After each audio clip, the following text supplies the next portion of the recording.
어때요? 요즘에 공업판 해보니까 아직 감을 잘 못 잡죠? 네. 어렵고 이게 내가 하고 있는 게 맞나 싶기도 하고 근데 당연한 거예요. 안 해본 거기 때문에 그렇게 천천히 쌓아주시면 되는 거니까 너무 걱정 안 하셔도 되고 여러분들 충분히 지금 잘하고 있습니다. 왜냐하면 저도 수강생이었잖아요. 제가 그런 건 아닌데 제 동기분 중에 한 분이 보호판을 아예 찢었어요. 예쁘게 가위질로 한 것처럼. 실제로 그런 분들도 계시고 여러분들은 지금 굉장히 성향이 좀 되는 분이 더 못하시는 분들도 훨씬 많기 때문에 잘하고 있다라고 꼭 말씀을 드리고 싶어요. 어쨌든 오늘 강의는 4강 스텐실 전사에 관한 수업입니다. 스텐실 전사. 여러분들 과제는 다 해오셨나요? 스텐실? 네. 과제 해올 때 손가락 많이 아프셨죠? 아프셨죠? 그게 다 이유가 있습니다. 오늘 아마 들으시면 아 그래서 그랬구나 하고 바로 이해를 하실 거예요. 그리고 오늘 4강 같은 경우에는 이론 강의가 끝나고 바로 둘 짝지어서 실습을 진행을 할 겁니다. 그렇기 때문에 그거 잘 들어주셔야 되고 그리고 4강 같은 경우에는 별표 하나 쳐주세요. 별표.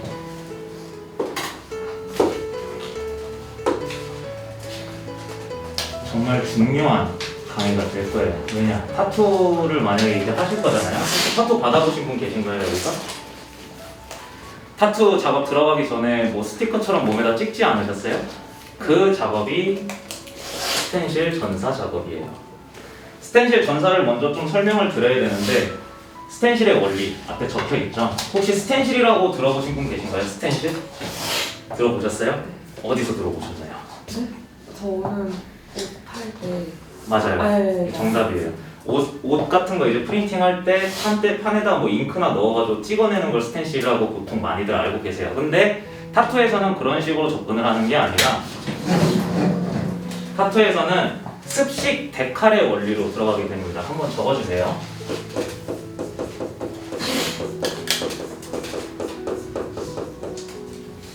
습식 데칼. 습식 데칼이 뭘까요? 습식 데칼. 뭔가 이름부터가 수분기가 막 많아 보이지 않나요? 습식 데칼? 맞아요. 그러니까 여러분들 예전에 껌 같은 거 사면 안에 판박이 같은 거 있잖아요. 그런 친구들이 습식 데칼이라고 알고 계시면 되는데 타투도 실제로 여러분들이 전사 과정을 해온 그거를 사람 피부에다가 습식 데칼 물을 뿌린 뒤, 뭐 알코올이라든지 뭐 다른 용액들을 한 뒤에 찍어낸 다음에 그 가상의 선을 따라가는 게 타투 작업이라고 보시면 돼요. 그렇기 때문에 제가 별표를 치라고 한 이유가 여기 있겠죠. 그만큼 굉장히 중요합니다. 그 가상의 선이 조금이라도 뭔가 잘못됐다 라면 저희는 그거를 따라갈 수밖에 없어요. 그렇게 되면 당연히 작업물의 결과가 틀어지겠죠. 여러분들이 전사를 집에서 해오셨을 때 어떻게 해오셨는지는 모르겠지만 정말 중요한 작업을 여러분들이 해왔다고 보시면 돼요. 그만큼 꼼꼼히 해야 됐었을 거고 잘을 사용을 해주셨어야 됐었을 거예요. 아마 잘 해오셨을 거라고 믿고 있습니다. 어쨌든 습식 데칼의 원리고 손님의 몸에 스티커처럼 찍어낸 뒤에 그거를 보고 따라가는 작업이라고 생각을 해주시면 됩니다. 여러분들이 이제 오늘 강의가 끝나고 난 다음에 고무판에다가 레터링을 찍을 거예요. 찍을 건데 고무판에다가 찍게 되면 마르잖아요. 안 지워져요. 그대로 남아있어요. 좀 흐려지긴 하겠지만. 근데 손님 몸에다가 많이 찍잖아요. 그거는 지워집니다. 그렇기 때문에 전사가 지워진다는 거는 또 치명적인 결과로 이루어질 수가 있겠죠. 어쨌든 오늘 강의를 들으면서 잘 들어주셨으면 좋겠습니다. 다음으로 넘어가서 타투 전사용품의 종류예요. 타투 전사용품의 종류 크게 봤을 때 두 가지입니다. 첫 번째로 전사지와 두 번째 전사용액으로 나뉘어져요. 일단 전사지부터 한번 적어주세요.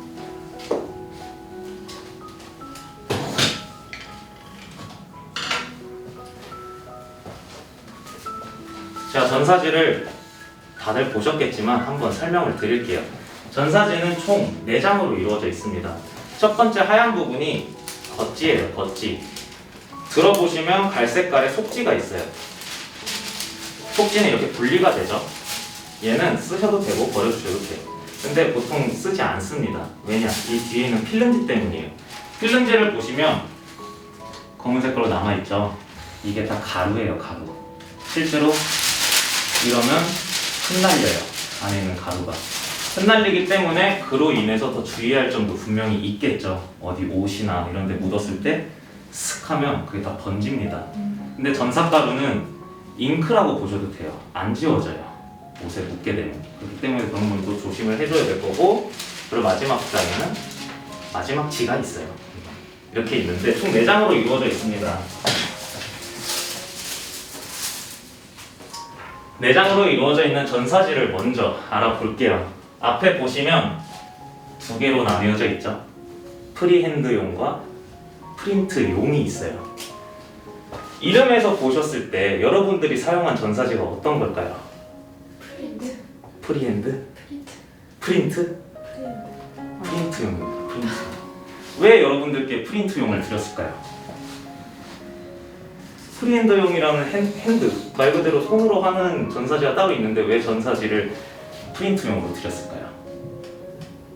이유가 있습니다. 그것도 뒤에서 설명을 또 드릴게요. 어쨌든 이 2가지의 차이점을 좀 알아볼게요. 크게 2개로 나뉘어집니다. 한번 적어주세요. 가루의 양. 가루의 양의 차이가 일단 있습니다.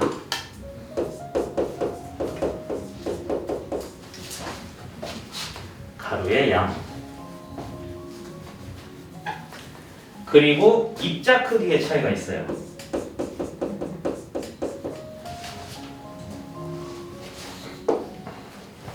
가루의 양과 입자 크기. 자, 그러면 일단은 프리핸드용부터 한번 볼게요. 프리핸드 제품부터 볼 건데, 일단은 가루의 양이 많습니다. 프린트용보다 상대적으로 많다.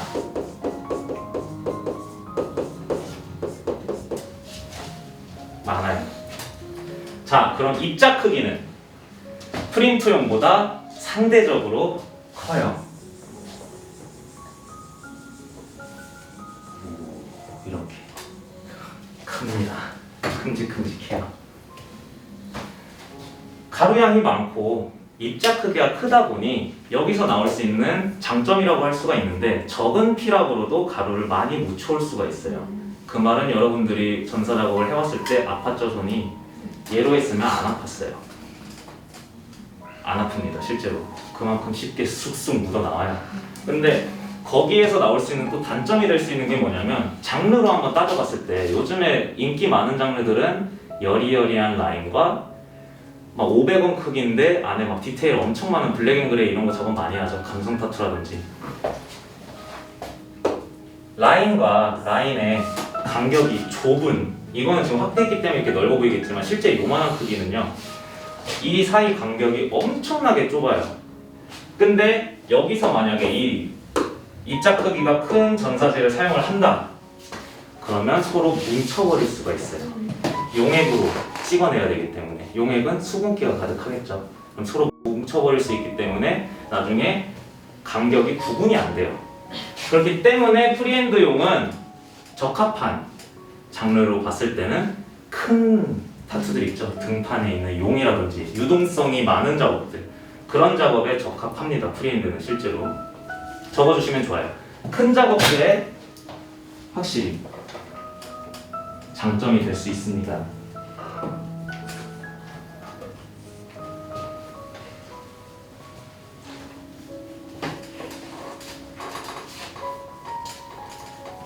큰 작업에 큼직큼직하게, 큰 작업을 다 여러분들이 하신 그 프린트용에다가 해버린다면 손이 굉장히 아프겠죠, 그쵸?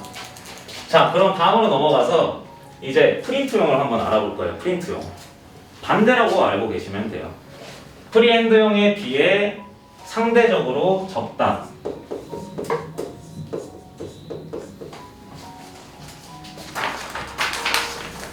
그리고 입자 크기가 작습니다.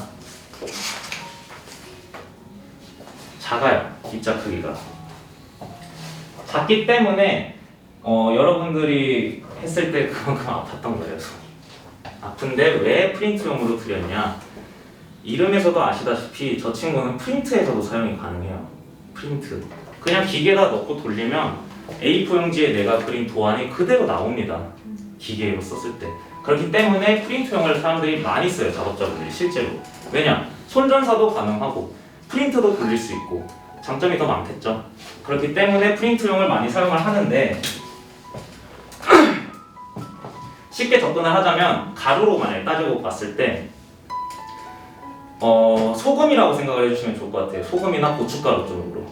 고운 고춧가루가 있고 굵은 고춧가루가 있죠. 만약에 이 팬에다가 물을 묻힌 뒤에 굵은 고춧가루가 있는 데다가 넣었다 빼면 그만큼 입자가 크기 때문에 빈틈들도 많이 있을 거예요. 근데 고운 고춧가루는 넣었다 빼면 오밀조밀하게 다 묻겠죠. 좀 그 정도의 차이라고 알고 계시면 좋아요. 좀 더 디테일적으로 더 많은 표현이 가능하다라고 알고 계시면 좋습니다. 나중에 보셨을 때 알아볼 수 있게 적어주세요.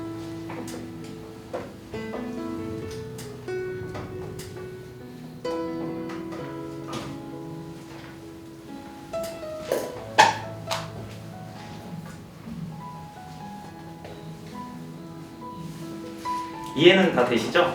어느 정도 차이가 있는지? 오케이, 그러면 다음으로 넘어가서 전사용액을 한번 알아볼 거예요. 전사용액. 가루예요, 가루. 전사 G는. 근데 그걸 그냥 사람 피부에다 찍으면 찍힐까요? 안 찍히겠죠, 당연히. 그렇기 때문에 전사용액이라는 친구의 힘을 빌려서 찍어내야 됩니다. 근데 거기서도 크게 고체형과 액체형으로 나뉘어져요. 크게 두 가지로.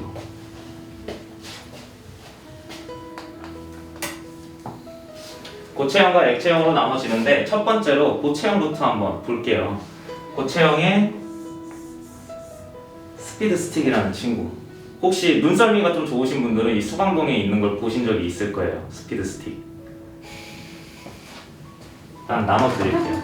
한번 돌아가면서 한번 봐보세요. 이게 어떤 제품일지. 까서 냄새를 맡아보셔도 됩니다. 냄새 좋죠?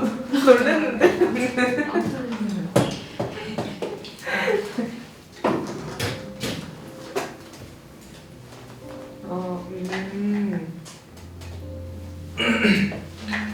발라보지 마세요. 아 진짜요? 기간이 조금 지난 거라서 피부에 안 좋을 수도 있습니다.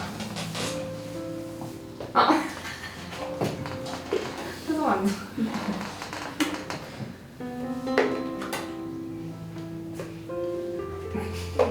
별로 안 좋으신 거였는데?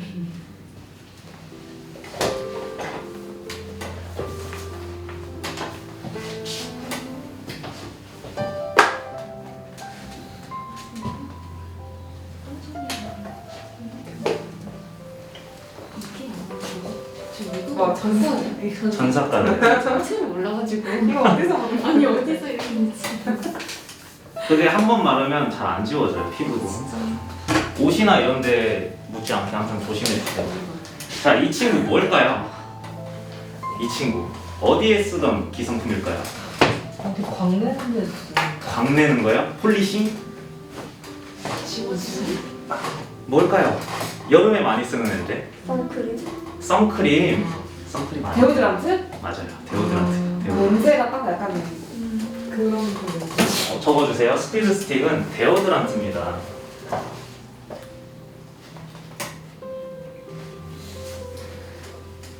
데오드란트. 알고 계시면 좋은 점이 뭐냐면 데오드란트, 스피드 스틱은 요즘에 사용을 하지 않습니다. 실제로. 왜냐면 과거로 넘어가서 우리나라는 타투가 굉장히 빠르게 성장을 한 케이스예요. 그렇기 때문에 정보 전달이 안 되던 시절에 얘를 찍어야 되는데 어떤 제품을 써야 되는지 모르잖아요. 그렇기 때문에 어느 정도 유분기를 만들어낼 수 있는 이 친구를 사용을 했던 거예요. 그래서 지금은 사용을 하지 않습니다. 왜냐? 뒤에 굉장히 좋은 제품들이 많이 나왔고 이때는 어쩔 수 없는 기성품을 사용을 할 수밖에 없었을 때였기 때문에 이 제품을 사용을 했고, 물론 지금도 뭐 1세대 분들이나 그런 분들 사용하시는 분들이 있어요. 있긴 한데 그분들은 전혀 문제가 될 게 없는 게 여기에 이미 적응이 돼 있잖아요. 그렇기 때문에 문제점이 발생을 할 수가 없는데, 얘의 특징이 뭐냐면 어느 정도의 유분기를 만들어내서 찍어내는 거예요. 그렇기 때문에 전사 고정력이 약합니다. 전사가 쉽게 지워져요. 꼭 적어주세요. 전사 고정력이 약합니다.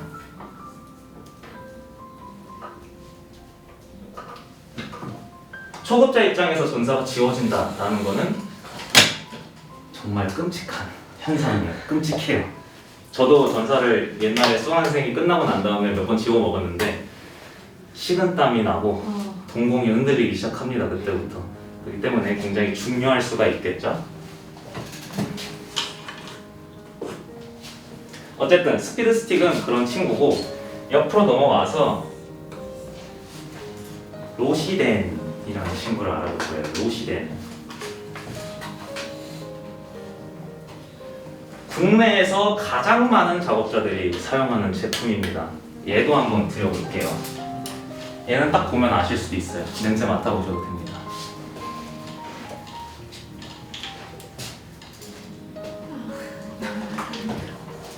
냄새가 조금 강하죠? 맡아봤어요. 약간 파스는 좀 천천히 한번 냄새를 맡아보십시오.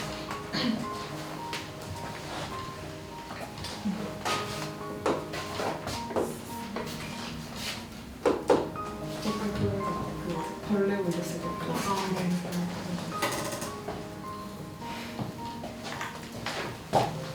뭘까요?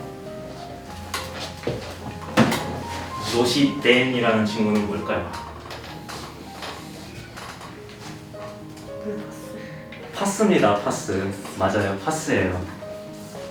가장 많이 사용하는 제품이고 약국에서 쉽게 구할 수 있고 가격도 저렴합니다. 자, 왜 가장 많이 사용을 하냐? 전사 보정력이 매우 강해요. 전사 보정력이 정말 좋습니다.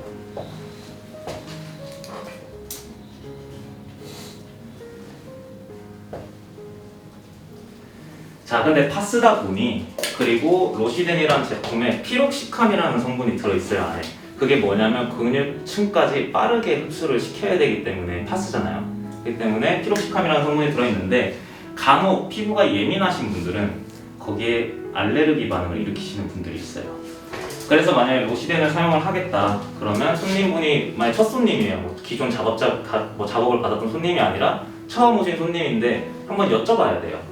기존에 뭐 파스를 발랐을 때 뭐 현상이 있었는지, 예민하게 피부가 부어오른다든지 빨갛게 변한다든지 그런 현상이 있는지 꼭 확인을 해주셔야 됩니다. 로시덴을 사용하기 전에. 그것도 적어주세요. 손님분께 파스 알레르기가 있는지 확인.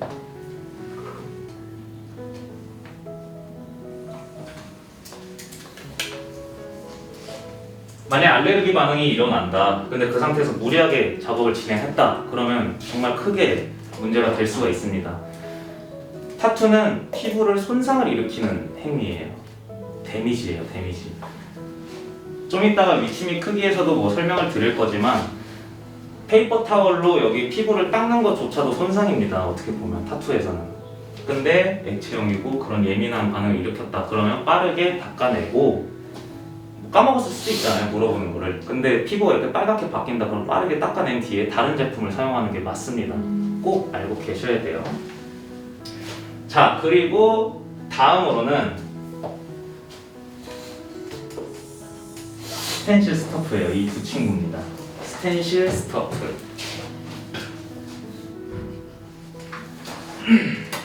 스텐실 스터프.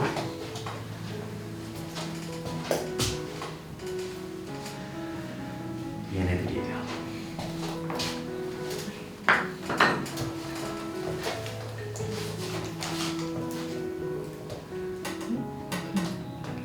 냄새는 안 맡아보셔도 됩니다. 그 친구들은 무향이에요. 무향. 아 너무 웃겨서 아예 뚜껑을 뽑아버리셨네요. 잘하셨어요. 이제 뭐 밥을 냄새도 맡아야 될 것 같아. 아무 뭔가 물풀 같죠? 네.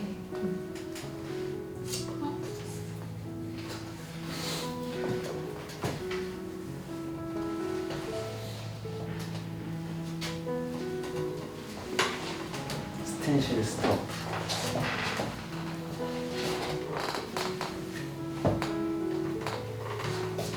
걔네는 보시고 옆에 책상에다 놔둬주세요. 자, 이 친구들은 뭐냐, 이 앞에 있는 애들이랑 좀 달라요. 얘네들은 따지고 보면 타투에 맞는 제품은 아니었죠. 다른 용도가 있었잖아요. 데오드란트라든지 파스라든지. 근데 얘네는 좀 다른 게 타투를 위해서 나온 애들이에요. 비교적 역사가 짧겠죠, 나온지. 타투를 위한 제품입니다. 전문점에서 나왔다라고 알고 계시면 돼요. 타투 용품점에서. 자, 얘도 이제 장단점이 확실히 있는 게 뭐냐면 로시덴에 비해 전사 고정력이 약해요. 전사 고정력이 약합니다. 비교를 해보자면 스피드 스틱 같은 경우엔 매우 약한 거고 스텐실 스토프는 그냥 약하다. 그리고 로시덴은 강하다라고 알고 계시면 돼요. 그 대신 장점, 건조 시간이에요. 건조 시간. 여러분들께 건조 시간을 말씀을 드릴 건데, 자, 건조 시간이 스피드 스틱 같은 경우에는 대략적으로 60분이 걸립니다. 60분. 1시간이에요. 1시간. 1시간이란 시간이 얼마나 기냐면 손님한테 전사 찍어주고 1시간 동안 앉아있으라고 하는 거예요. 굉장히 길겠죠? 자, 로시덴 같은 경우에는 15에서 30분.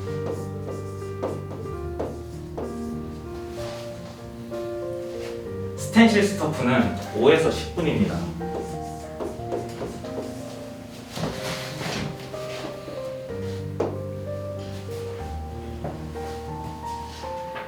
굉장히 빠르겠죠? 이게 장점이 될 수가 있어요. 왜냐? 내가 하루에 작업을 치는 양이 막 6명을 받아요, 손님을.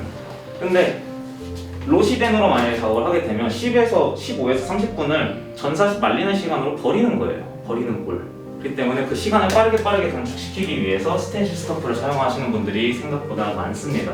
하지만 전사 고정력은 약하다 보니 초급자분들이 사용하기에는 적합하지는 않을 수가 있어요. 그리고 가격대가 좀 높습니다. 이 친구들은 가격대가 좀 있는 편이에요. 그래서 보통 부스쉐어나 뭐 여러 가지 샵들이 있겠죠. 거기서 공용으로 사용하지 않아요. 특히 얘는 보통은.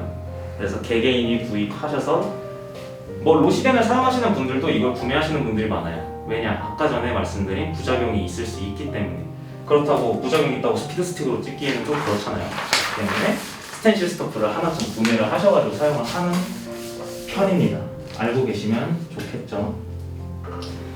그리고 여러분들께 말씀을 드리고 싶은 게 아까 전에 고무판 전사 안 지워진다고 했죠, 막으면. 로시덴으로 보통 옛날에 찍었었어요, 고무판을. 그리고 여러분들이 3개월차 가게 되면 대상자 진행하겠죠. 그때는 로시덴으로 찍을 겁니다, 고무판에도. 하지만 그 전까지는 얘를 이용할 거예요, 스피드 스틱. 왜냐? 얘는 액체형이기 때문에 찍다가 밀려요. 밀릴 수가 있어요. 그러면 전사가 다 번지겠죠. 그럼 전사 다시 따야 되는 거고, 손 또 아프고, 또 찍었는데 실수하면 또 따야 되고. 그런 뭐 단점이 있기 때문에 스피드 스틱으로 처음에는 찍을 겁니다. 하지만 3개월차 대상자 때는 적응을 해야 되기 때문에 로시덴에, 그때부터는 로시덴으로 찍게 될 거예요. 오케이, 여기까지. 혹시 궁금하신 점 있으신가요? 없으십니까? 마스터 하셨어요? 오케이, 알겠어요. 자, 그러면 이제 다음으로 넘어가서 전사의 다양한 방법에 대해서 설명을 드릴 거예요. 전사 작업의 다양한 방법.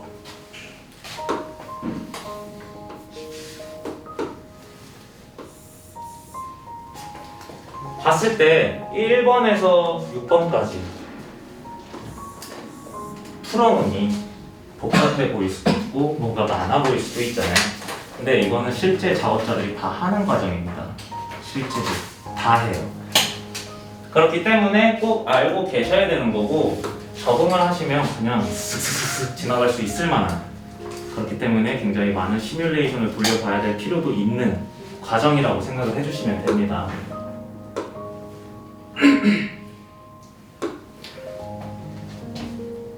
오케이, 첫 번째로 이제 위치 및 크기를 볼 거예요. 위치 및 크기.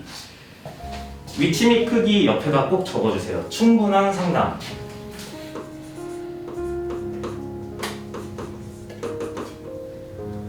펜이 좀 이상하네요.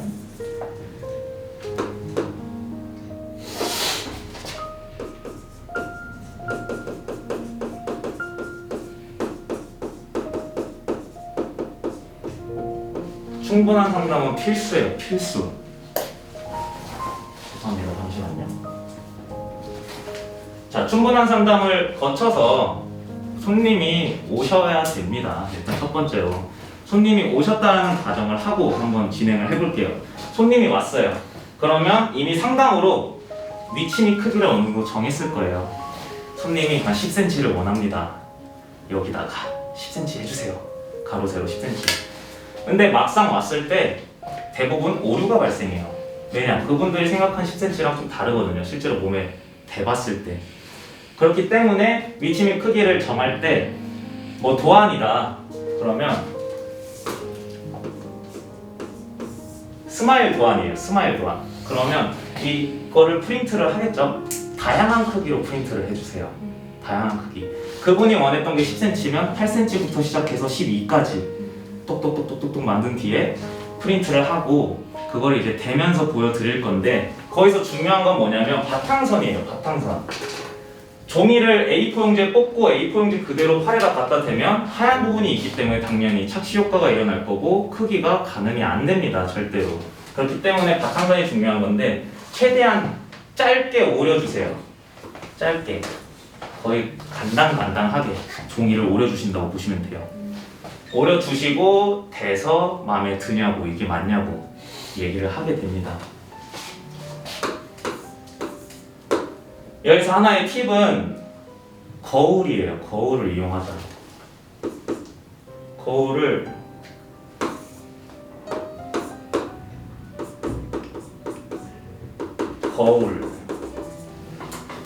거울 앞에서 손님에게 보여드리는 게 좋습니다. 거울 앞에서. 자, 그러면 이제 거울 앞에서 보여드릴 거예요. 손님께 보여드릴 건데 봐봐요. 예를 들어서 한번 돌려보는 거예요. 거울 앞에서 딱 대줘요. 대주면서 괜찮아요? 이 크기 맞아요? 라고 얘기하면 대부분 손님들이 맞아요. 실제로 이럽니다. 부담스러워서. 자, 실제 진짜 그래요. 그래서 원하는 크기가 아님에도 불구하고 그냥 받는 분들이 계신단 말이에요. 근데 거기서도 또 문제점이 분명히 발생할 수 있기 때문에 거울과 하나 더 적으세요. 테이프예요. 테이프.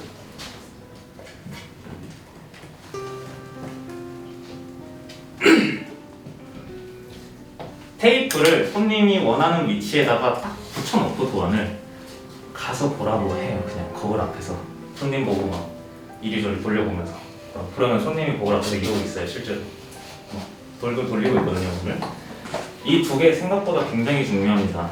이렇게 해주면 손님의 만족도는 이 작은 디테일 때문에 더 올라가요. 실제로. 그렇기 때문에 이 두 개 꼭 알고 계시면 좋고 그렇게 위치미 크기를 정해 주셔야 됩니다. 여기서부터가 문제가 많이 발생해요. 위치미 크기에 대한 오류가 또 발생을 했다. 그러면 뒤에 있는 전사를 진행한 후에 보통 이거 아닌데요 라고 얘기를 해요. 그럼 그 전사 또 지워야겠죠. 근데 전사 여기 찍혔잖아요. 안 지워집니다. 안 지워져요.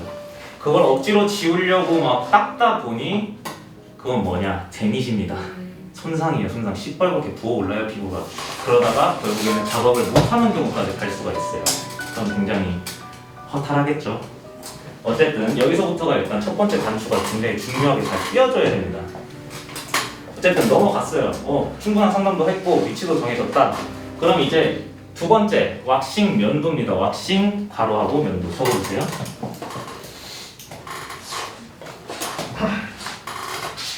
왁싱 괄호 면도.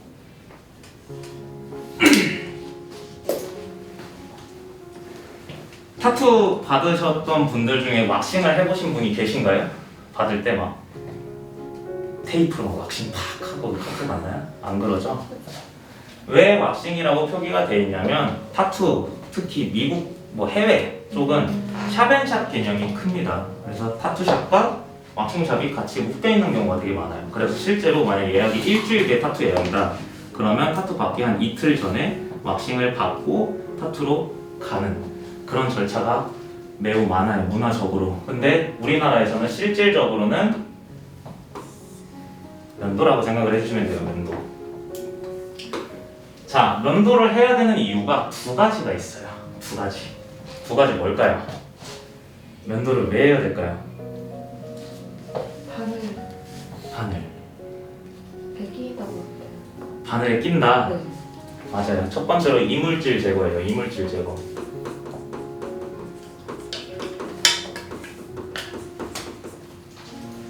이물질 제거. 두 번째는 뭘까요? 타투에서 가장 중요한 게 뭐라고 말씀드렸죠? 타투에서 가장 중요한 거. 위생? 맞아요. 위생 때문이에요. 위생은 전 커리큘럼에 계속 나올 거예요. 그만큼 중요하고 위생이 잘 자리가 잡힌다. 어느 타투샵을 봐도 인정받아요. 거기서부터. 그만큼 위생이 어느 정도 잘 내 기준이 잡혀 있어야 된다고 생각해 주시면 되는데 첫 번째로 일단 이물질 제거부터 한번 알아볼게요. 이물질 제거. 털은 피부를 보호해주기 위해 있는 애들이에요. 털이라는. 왜냐면 지금은 뭐 코로나 때문에 잠잠해졌지만 불과 몇 년 전만 해도 가장 우리나라에서 화제가 됐던 게 황사예요. 황사.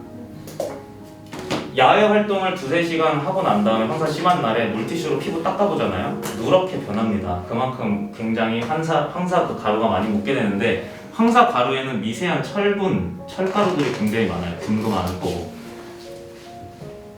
그 상태에서 만약에 진행을 한다라면 굉장히 또 문제가 될 수가 있고 그리고 아까 제가 바늘에 낀다고 했죠? 바늘에 낍니다. 그래서 만약에 라인 자국을 털을 밀지 않고 하잖아요. 어느 순간부터 안 들어가요. 어느 순간부터. 그래서 나중에 뭐가 문제지 하고 바늘 끝을 보면 솜사탕처럼 털이 껴있습니다. 바늘 끝에 실제로 동글동글하게 그렇게. 그러면 피부에 손상만 계속 주고 있는 거예요. 근데 옛날에 정보 공유가 별로 없을 때는 어느 정도였냐면 면을 이렇게 계속 미는데 안 들어가요. 근데 그게 털인지 모르는 거예요. 그래서 결국 피부가 드러났어요. 들어졌어요. 아 오늘 작업 못하겠다. 다음에 오세요. 하고 나서 원인을 모르니까 그냥 그날 피부가 이상했나 보다 하고 그냥 다음에 다시 작업을 받은 거예요. 또 했어요. 안 돼요.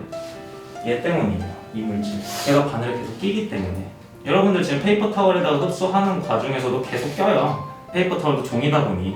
그래서 중간중간에 세척, 바늘 보고 이물질 제거해줘야 됩니다. 꼭.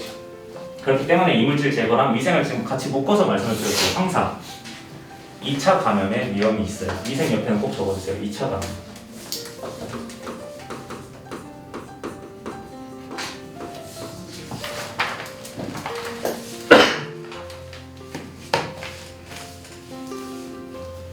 이 2차 감염의 위험이 실제로 존재합니다. 왜냐? 바늘로 피부를 뚫잖아요. 근데 그런 철가루 균들이 같이 들어간다고 보시면 돼요. 굉장히 문제가 되겠죠. 자, 그리고 면도까지 했어요. 그리고 3번 이제 클린, 알코올 소독입니다. 알코올 소독.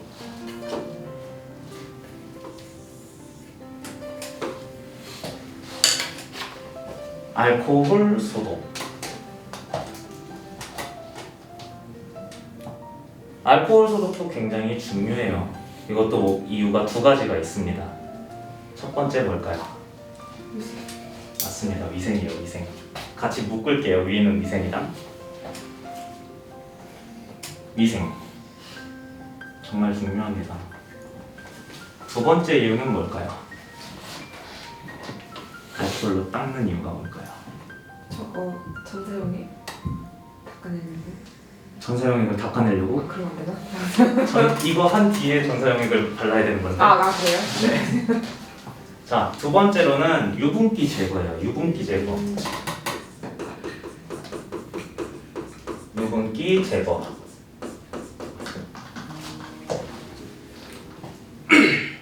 사람 피부는 항상 기름을 생성합니다. 기름국이에요. 피부 실제로 보시면 굉장히 기름이 계속 낍니다. 근데 왜 유분기 제거가 중요하냐면 그냥 그려서 좀 설명을 드릴게요. 피부에 층이 있습니다. 이게 만약 피부잖아요. 여기다가 이제 유분기 제거를 안 한다. 그럼 피부 위에 기름이 이렇게 껴 있을 거예요. 기름막이, 그쵸? 그 위에 전사용액이 이렇게 발라질 거예요. 그 위에 전사가루가 찍히는 거예요. 이러면 생기는 문제점이 뭐냐면 전사가 고정이 안 됩니다. 전사가 지워져요. 로시렌을 쓰든 뭘 쓰든 지워진다라고 꼭 알고 계셔야 돼요. 그렇기 때문에 유분기 제거는 필수입니다. 필수. 전사 고정력 때문이고 꼭 알고 계셔야 되는 거예요. 자, 그리고 위생인데 아까 전에 그 황사를 또 예로 들자면 털이 아무리 황사를 막아준다 한들 피부에는 항상 묻기 마련이에요. 털도 그렇게 촘촘하지 않겠죠? 그렇기 때문에 같이 위생적으로 닦아줘야 된다는 거예요. 여기까지는 다 이해되시죠? 네. 그럼 면도에서 한 가지만 더 말씀을 드릴게요. 어느 손님들은 가끔씩 저 거기 털 안 나는데요? 이래요. 털 안 난다고, 면도 안 해도 된다고. 근데 사람 몸은 어디든지 솜털은 있습니다. 그 솜털도 다 이물질이 될 수 있다는 거 꼭 알고 계셔야 돼요. 바늘이 초당 40에서 60회를 왕복으로 막 빡빡 움직이고 있는데 털을 같이 들어갔다가 나왔다 하는 거예요. 그러다가 바늘에 끼고 문제가 되겠죠? 그렇기 때문에 이 두 가지는 정말 중요합니다. 정말로. 거기서 또 중요한 거는 이 친구예요. 위생. 항상 표를 쳐줘야 됩니다. 위생은.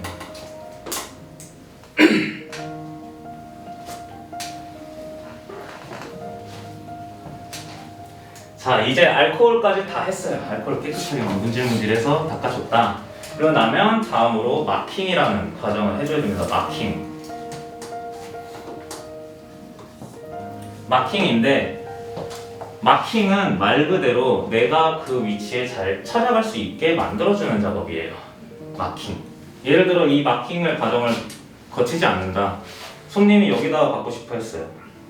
그 위치를 정확하게 집어줬어요. 손을 떼고 전사용액 바르고 다시 그 위치를 정확하게 맞출 수 있을까요? 못 맞춥니다. 절대 못 맞춰요. 마킹이라는 작업을 해줄 건데 마킹은 일단은 정답이 없습니다.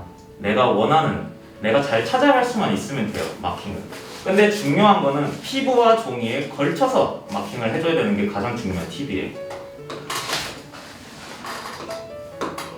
자, 예를 들어 A, B, C, D, E, F라는 레터링을 할 거예요. 그 손님이. 자, 이제 전사지도 준비가 됐어요. 이제 마킹을 해줄 건데 아까 전에 위치미 크기에서는 바탕선을 굉장히 짧게 해서 보여드리라 했죠. 여기서부터는 어느 정도 있어야 됩니다. 바탕이. 왜냐? 손으로 잡아야 되기 때문에.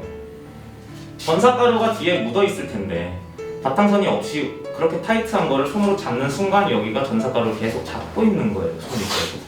그러면 그 전사가루가 번질 수도 있을 거고 손에 많이 묻겠죠. 때문에 어느 정도 바탕이 있는 상태로 오려서 이제 마킹을 해줄 건데 중요한 거는 이거예요. 종이가 일자로 곧게 잘라줘야 돼요. 만약에 종이를 이렇게 잘랐다. 그러면 중심 찾기가 또 어려워진다라고 꼭 알고 계셔야 돼요. 깔끔하게 그냥 깨끗하게 일자로 잘라주는 게 하나의 포인트고 종이와 피부를 걸쳐서 마킹이라는 거는 작업자마다 아까 정답이 없다 했죠? 어떤 작업자는 이렇게 할 수도 있겠죠. 어느 작업자는 양 옆에만 할 수도 있어요. 그리고 어느 작업자는 이 모서리를 할 수도 있어요.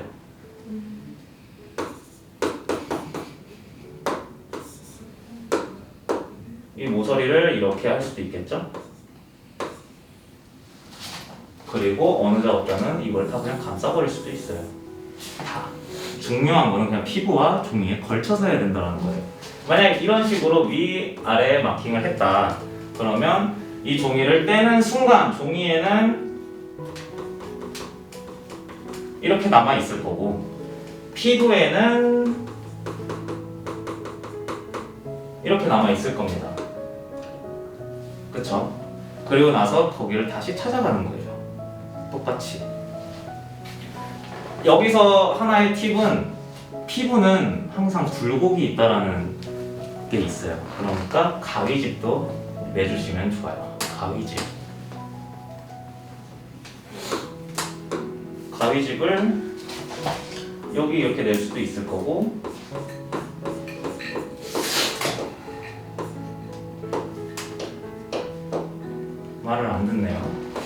이렇게 낼 수도 있겠죠?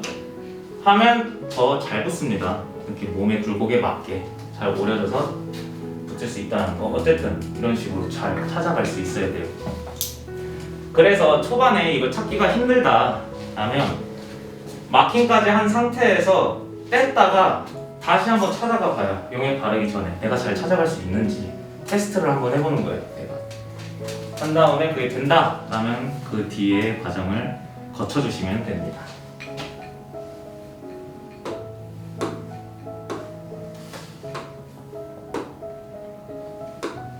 자, 그리고 이제 마킹까지 다 됐다. 그럼 이제 전사 작업을 해야겠죠.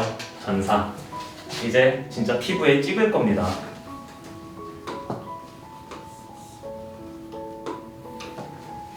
전사 작업을 할 건데 용액을 도포를 해야 돼요. 용액. 일단은 용액을 도포하기 전에 한 가지 중요한 게 있어요. 손님분께 움직이지 말아주세요라고 꼭 얘기해야 돼요. 꼭 적어주세요. 움직이지 말라고 고지를 해드려야 됩니다.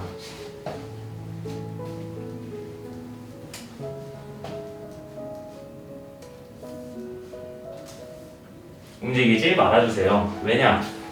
사람 몸은 만약에 손님이 이렇게 서 있었어요.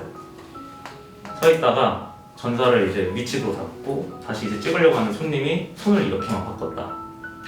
피부가 이렇게 돌아갑니다. 이렇게 쑥 돌아가요. 그러면 내가 마킹한 위치랑 달라져요.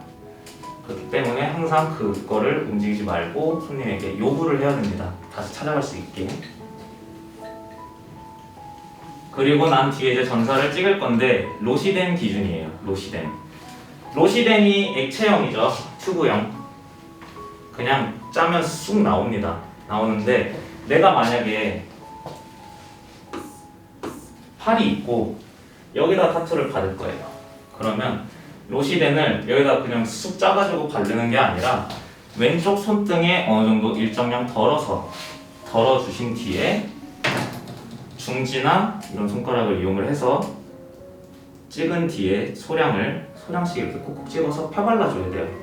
근데 한쪽 방향으로 펴발라주시는 게 하나의 방법입니다. 그래야지 골고루 잘 펴발라져요. 그리고 면적을 좀 더 넓게 해주세요.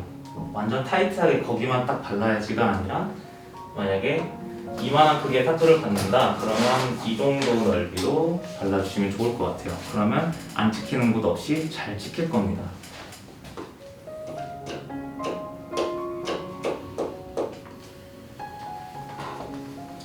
그런 뒤에 마킹한 곳을 찾아서 찍어주시면 돼요. 너무 용액이 많다, 너무 발린 용액이 많다 그러면 다 번집니다. 번져요. 그렇다고 또 너무 용액이 적다 그러면 안 찍힙니다. 적당히 발라주셔야 되는데 그걸 보는 팁이 하나가 있어요. 팁. 샵마다 다 조명이 있을 거예요. 지금 여러분들 조명 켜고 연습을 하시죠? 그 조명이 다 있습니다. 있기 때문에 조명에다가 비춰봐야 돼요. 골고루 발라졌는지. 그리고 나서 찍어주시면 되는데 이런 실수들을 많이 하세요. 뭐냐? 미리 준비를 안 해놓는 거예요. 조명을 미리 준비 안 하면 어떤 현상이 일어나냐면 손님이 여기 위치에서 움직이지도 말아달라고 얘기를 해놨는데 조명은 저기 있어요. 조명에 비춰봐야 되는데 손님이 이렇게 가요. 손이 이렇게 돌아갈 수도 있다는 거예요. 그 상황 때문에 미리미리 준비를 해놓은 뒤에 옆에다 그냥 불을 켜놓고 그때 마킹을 할 때도 다 그냥 켜놓으세요. 조명을. 그러면 깔끔하게 전사를 찍을 수가 있을 겁니다. 자, 그리고 다음은 마지막 건조예요. 건조.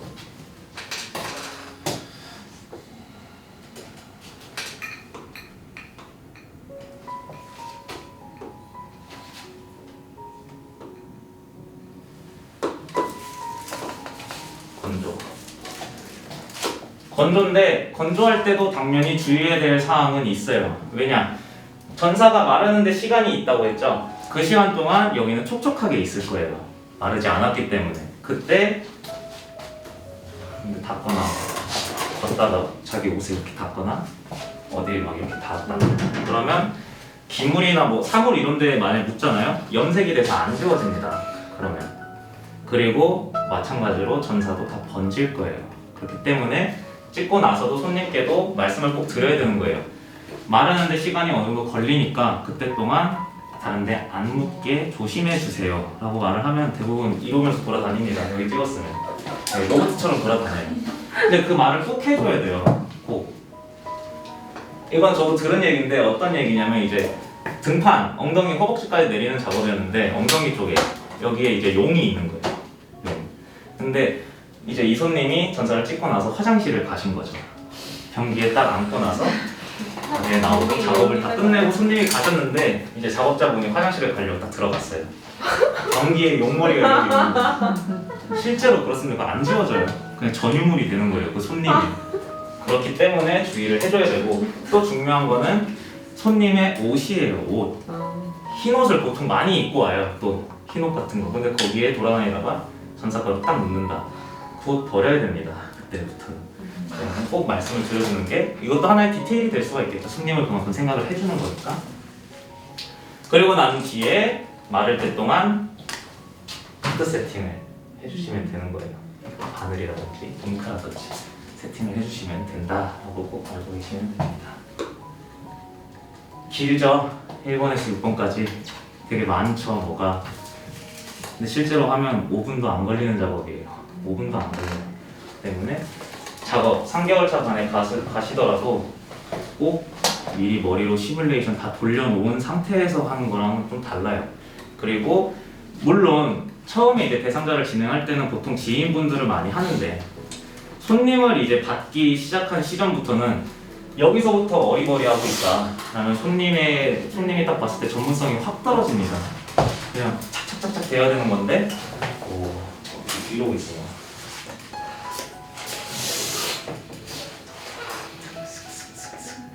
막 20분 까먹고 있는 거예요. 전사에서부터. 그러면 당연히 문제가 될 수 있기 때문에 꼭 시뮬레이션 돌려주시기를 부탁을 드릴게요. 여기까지 혹시 질문사항 있으십니까? 면도 부분에서 하나만 더 적어주세요. 작업 부위보다 더 넓게 면도를 해주세요. 작업 부분보다 더 넓게.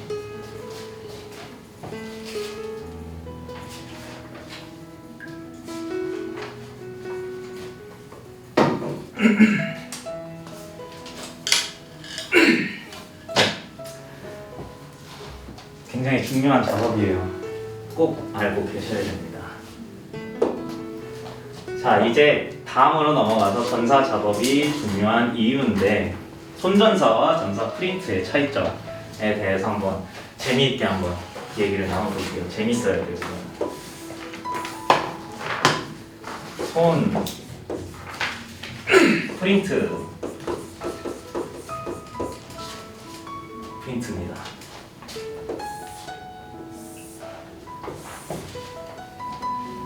자, 보셨을 때 첫 번째 칸은 전사의 원본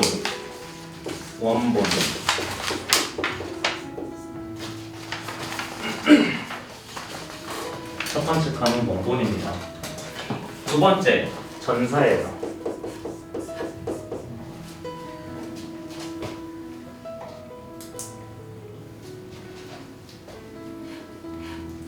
세 번째는 작업입니다.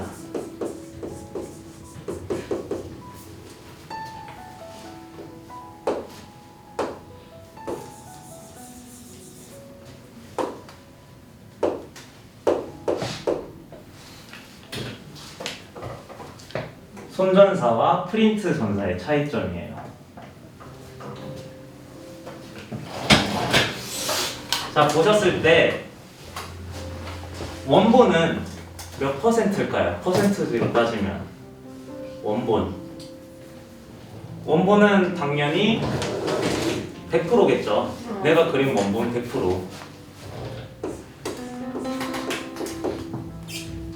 얘도 똑같을 거예요. 100%.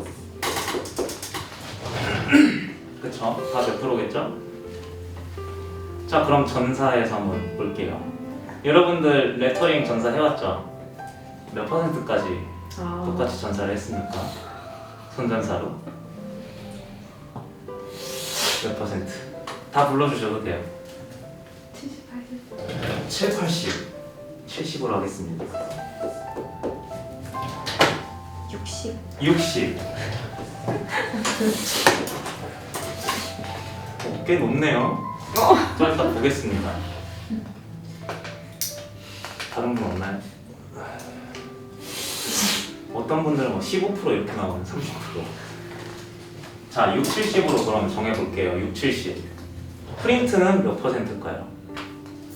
맞아요, 100이에요.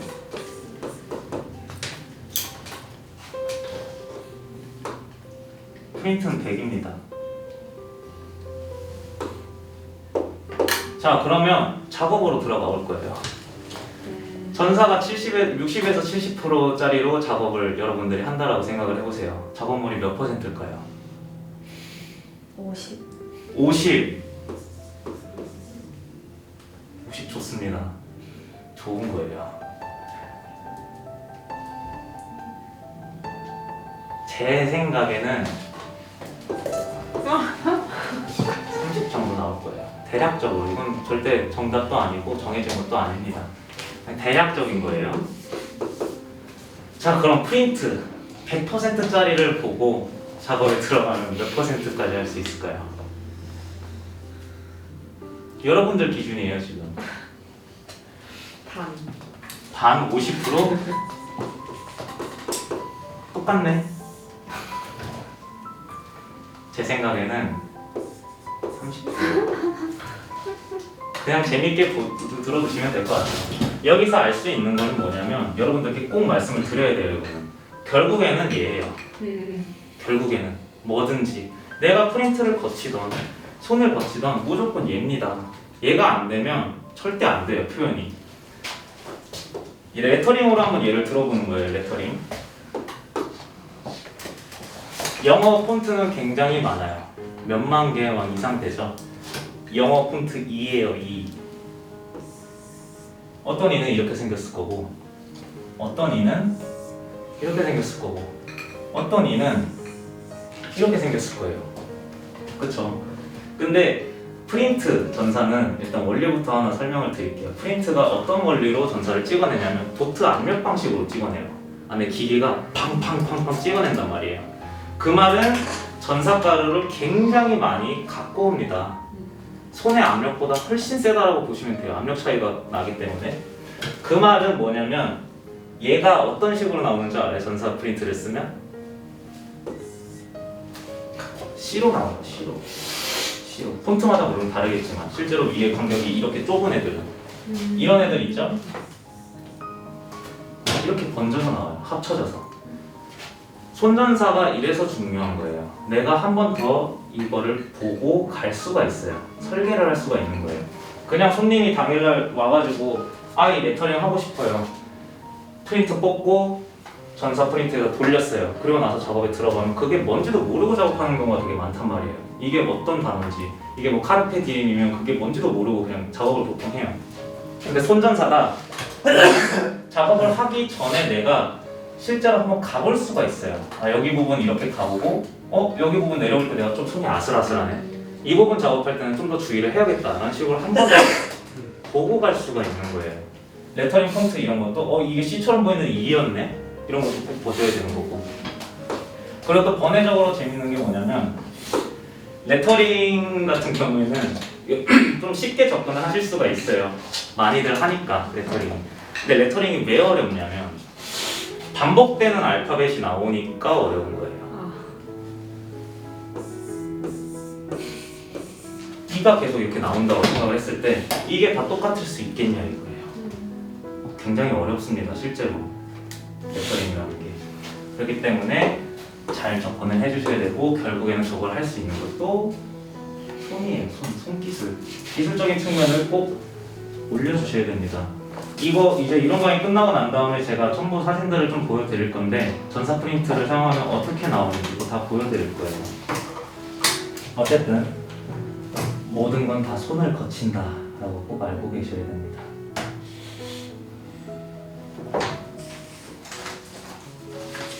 자, 여기까지 사진 보기 전에 궁금한 거 있으신가요? 전사 과정이나 뭐 여러 가지 통틀어서.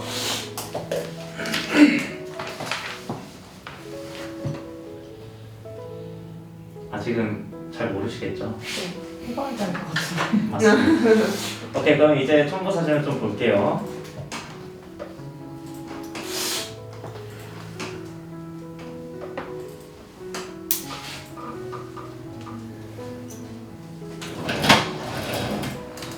자, 이게 여러분들이 사용하는 전사지입니다. 보시면 프리핸드가 되어 있죠.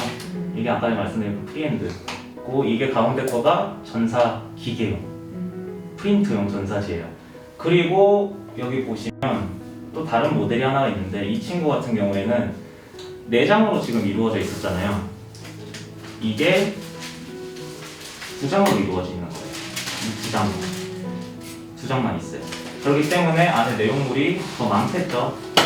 가성비적으로는 좋을 수 있습니다. 하지만 보통 가운데 있는 프린트용을 가장 많이 사용을 한다는 거 알고 계시면 되고, 얘네들을 아마존이나 뭐 알리 이런 데에서 사면 엄청나게 싸게 파는 게 되게 많아요. 가품입니다. 가품. 절대 쓰시면 안 돼요. 정품 써주셔야 돼요. 가루부터가 다릅니다. 아예. 싼 데는 다 이유가 있죠.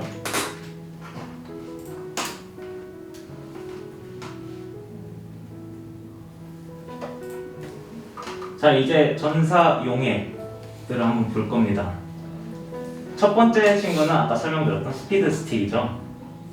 그리고 얘도 전사 그 타투 용품에서 나온 액체형 타입이에요. 종류가 생각보다 많죠. 그리고 이 친구가 스텐실 스토프인데 지금 보셨을 때 분무 형식이죠. 저거는 아까 전에 보셨던 저거는 좀 끈적끈적거리는 타입인데 얘는 좀 물처럼 묽습니다. 장단점이 얘도 분명히 있어요. 저거보다는 지속시간이 더 짧습니다. 확실히 물에 조금 희석이 되어 있기 때문에. 그리고 이 친구 데톨이에요. 데톨. 데톨 혹시 여러분들 뭔지 아세요? 데톨 손 씻는 거? 그 데톨 아닙니다. 다른 데톨이에요. 이 데톨 같은 경우에는 이제 특징이 뭐냐면 냄새가 엄청 세요. 냄새가. 그 작업실에서 한 작업자가 저 데톨을 사용을 한다 그러면 몇 시간 동안 계속 나요. 그 데톨 냄새가. 근데 그걸 좋아하시는 분들도 계시는데 대부분이 싫어합니다. 그렇기 때문에 보통 잘 사용을 안 해요. 없어요. 거의 안 쓰기 때문에 그냥 있다고만 알고 계시면 되고, 뒤에 있는 이 친구들도 다 스텐실 스토프처럼 용품 회사에서 나온 제품들입니다. 그리고 로시덴, 아까 전에 보셨던 파스. 이게 여러분들이 갖고 계신 전자지죠? 이런 식으로 보시면 이 보라 색깔에서 차이가 있는 거예요. 프리핸드용과 프린트용이 가루가 저기에 묻어있기 때문에. 자, 이건 이제 마킹을 할 때 쓰는 마카펜이에요. 펜, 마킹 펜. 근데 뭐 이거를 꼭 써라가 아니고 많이들 사용하는 제품입니다. 그만큼 채도가 굉장히 쨍하고 좋아요. 샤피라는 브랜드인데 굉장히 오래된 브랜드입니다. 샤피 해외 브랜드고 굉장히 오래됐어요. 샤피펜 뭐 저희 호미오 화방 이런 데 가셔도 다 있으니까 나중에 구매하실 거면 가셔도 구매를 하셔도 되고 인터넷 쪽으로도 가능합니다. 자, 이게 이제 전사 프린트예요. 프린트. 저 컴퓨터 프린트 아닙니다. 전사 프린트 할 때도 프린트가 전사 프린트라고 따로 있어요.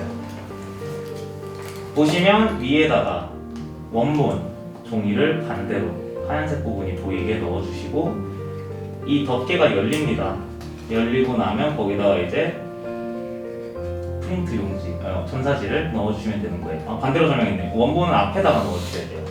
그리고 위에다가 열고 전사지를 넣어주시면 여기 파란색 버튼이 있습니다. 이거 누르면 알아서 그냥 빨려 들어가면서 찍혀서 나와요. 자, 이게 실제 전사 프린트를 사용한 레터링인데, 여러분들이 손전사를 해왔을 때는 가에 있는 선을 따왔죠. 외곽선을. 이대로 나옵니다. 이대로. 이거를 넣으면 이 새까만 부분까지 그대로 다 찍혀서 나와요. 그만큼 가루가 많이 묻어 나오겠죠. 여기를 확대해서 한번 봐볼게요.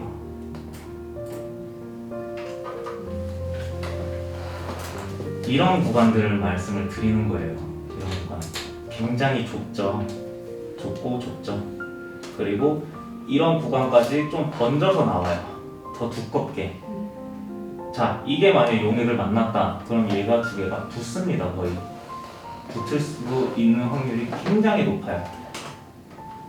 문제점이 당연히 발생하겠죠. 특히 이런 얇은 구간 다 붙습니다. 여기 이거 2예요. 인데 거의 새카맣죠 이게. 실제 작업에 들어가면 잉크도 또 새카맣게 보일 거고 거의 구간이 좀 힘들다라고 알고 계시면 좋습니다. 자, 이제 전사 과정인데 여러분들께 설명을 드렸을 거예요. 뭐 알파벳 T를 하면 가로질러서 가야 된다라는 게 이 꽃 원본을 보시면 이 줄기가 새까만 색이에요. 새까만 색. 그렇기 때문에 이렇게 가로질러도 문제가 되지 않습니다. 왜냐? 어차피 채울 건데 안에 까맣게. 근데 만약에 손톱을 진행을 하는데 여기를 가로지르지 않았다. 그럼 시작점이 여기서 갑자기 열로 이어져야지 깔끔한 손 모양인데 여기 출발인데 갑자기 여기서 나올 수가 있다는 거예요. 그럼 손이 구도가 전혀 맞아지지가 않겠죠. 그런 주의해야 될 사항들이 있어요. 특히 여기 부분도. 여기도 다 가로질러서 가져야 돼요. 이게 만약 원본이면 이거는 좀 사진이 잘못됐어요. 넘길게요. 자, 이 지금 화분을 접고 있는 끈 까맣죠. 그렇기 때문에 여기 다 가로질러서 가져야 된다는 거예요.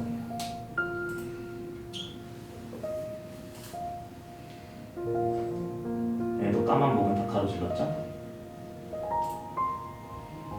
이제 2개월 차 과정입니다. 그림을 진행을 할 거예요. 2개월 차에.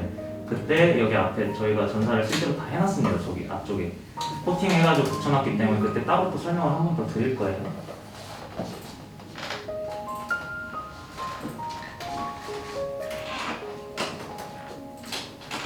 이렇게 이런 식으로 전사를 해주시면 되고 이론 강의는 이게 끝이에요. 끝인데 여러분들은 실습을 이제 진행을 할 겁니다. 자료로 돌아가셔서 혹시 궁금한 사항 없으시죠? 해봐야겠죠, 전사? 네, 실습을 진행할 때 저희가 약간 시범을 한번 보여드릴 거예요.